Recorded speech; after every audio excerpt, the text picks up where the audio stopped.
Witam Was serdecznie, moi drodzy. Ja mam na imię Kuba i będę Waszym przewodnikiem po świecie historii. Gdybym Was dzisiaj zapytał o to, jakie daty pamiętacie z lekcji historii albo jakie uważacie za istotne, założę się, że pojawiłyby się Grunwald 1410, chociaż zapewne część z Was będzie kojarzyła te liczby zupełnie inaczej. Zapytajcie rodziców. Dalej Odsiecz Wiedeńska 1683. No tutaj za bardzo nie ma z czym skojarzyć, no chyba że z królem od używek. Wódka, papierosy. Dalej mamy oczywiście rozbiory, czyli albo pierwszy, albo trzeci. Bardzo różnie. Najlepiej znać obie oczywiście. Dalej powstania narodowe, listopadowe, styczniowe. Nie musimy pamiętać o wielkopolskim, o śląskich. Tego nie było. Nie musimy tego wiedzieć, prawda? No i wreszcie nie wolno zapomnieć o dacie wybuchu II wojny światowej, czyli roku 1944. Założę się, że sporo z Was mogłoby tak powiedzieć. Mam nadzieję, że się mylę, ale lepiej, gdybym się mylił. Natomiast jestem o tym święcie przekonany. Zaczniecie wyliczankę najważniejszych dat od jednej konkretnej, zawsze tej samej. 966, chrzest Polski. I właśnie tym wydarzeniem trzeba się dzisiaj zająć trochę bliżej. Zacznijmy od początku. Mieszko, późniejszy książę Polan, przychodzi na świat około roku 920, dokładnie nie wiemy. Natomiast przodków Mieszka wymienia nam kronikarz Galanonim i są to ojciec Siemomysł, dziadek Lestek bądź Leszek i wreszcie pradziad Ziemowit. Ojcem Ziemowita miał być Piast, czyli legendarny założyciel dynastii, stąd też Piastowie. Natomiast nie mamy pewności, czy Piast oraz jego potomkowie to były autentyczne postaci, czy były to wyłącznie legendarne. Tego nie wiadomo. Mieszko, jak już powiedzieliśmy, przychodzi na świat około roku 920 i niewiele o nim wiadomo. Mógł wyglądać tak, lub tak, lub tak, lub wreszcie tak. Ja osobiście skłaniam się ku wersji trzeciej lub czwartej, ale to wszystko zależy od Was.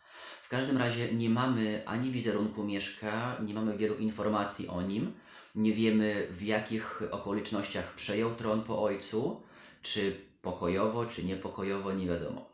Na pewno około roku 960 prowadzi liczne wojny z plemionami wieleckimi, czyli swoimi sąsiadami i potrzebował pomocy, ponieważ Wieleci w tej wojnie wygrywali. Pomocy takiej mogli mu udzielić Czesi, ale Czesi byli schrystianizowani, to po pierwsze, a po drugie oni byli w sojuszu z Wieletami, więc Mieszko potrzebował czegoś, co rozbije ten sojusz i takim argumentem, który brał pod uwagę, właśnie był chrzest. Natomiast jakie powody stały dokładnie za tą decyzją, do dzisiaj tego nie wiemy. Powodów mogło być kilka. Kolejność przypadkowa. Jedno to jest właśnie konieczność rozbicia sojuszu wielecko-czeskiego i pomoc w wojnie z Wieletami. Dalej, chrześcijaństwo jako religia nakazuje swoim wyznawcom posłuszeństwo władzy, ponieważ władza pochodzi od Boga, więc dobry chrześcijanin będzie posłuszny Bogu i będzie posłuszny swojemu władcy. Więc Mieszko, jako że stał na czele rodzącego się państwa, młodego państwa, potrzebował takiego właśnie spoiwa. I takim dobrym spoiwem było chrześcijaństwo. Dalej, państwa Europy Zachodniej były schrystianizowane, więc Mieszko, chcąc dołączyć do nich, po prostu musiał się ochrzcić. Więc kolejny powód, aspiracje międzynarodowe Mieszka. Dalej, duchowni chrześcijańscy najczęściej byli dobrze wykształceni. Pisali, czytali, znali łacinę, czyli ten język międzynarodowy, prowadzili kancelarię, prowadzili korespondencję.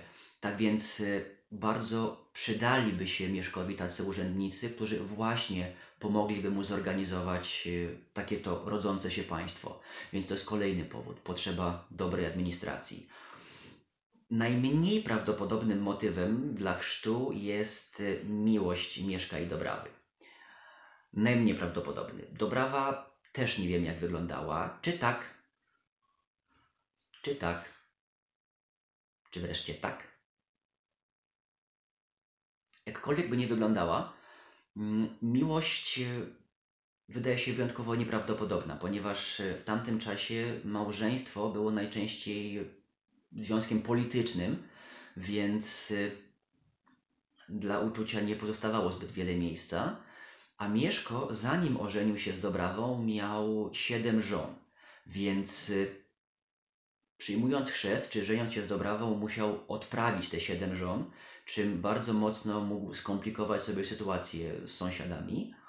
Zatem nie mógł na pewno podjąć decyzji o chrzcie tak o.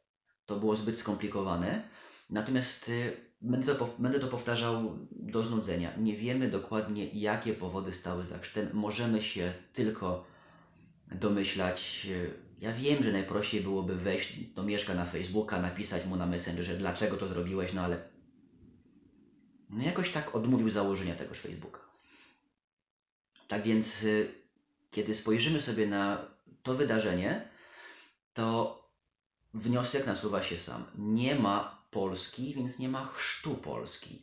To, o czym możemy mówić w tamtym momencie, to jest chrzest Mieszka i jego najbliższych współpracowników, ale nie chrzest Polski. Polska, czy przymiotnik Polski, rodzą się wiele lat po śmierci Mieszka, a utrwalają się w kolejnym stuleciu. Tak więc nie można mówić o Polsce w tamtym czasie, a skoro nie ma Polski, to nie ma chrztu Polski.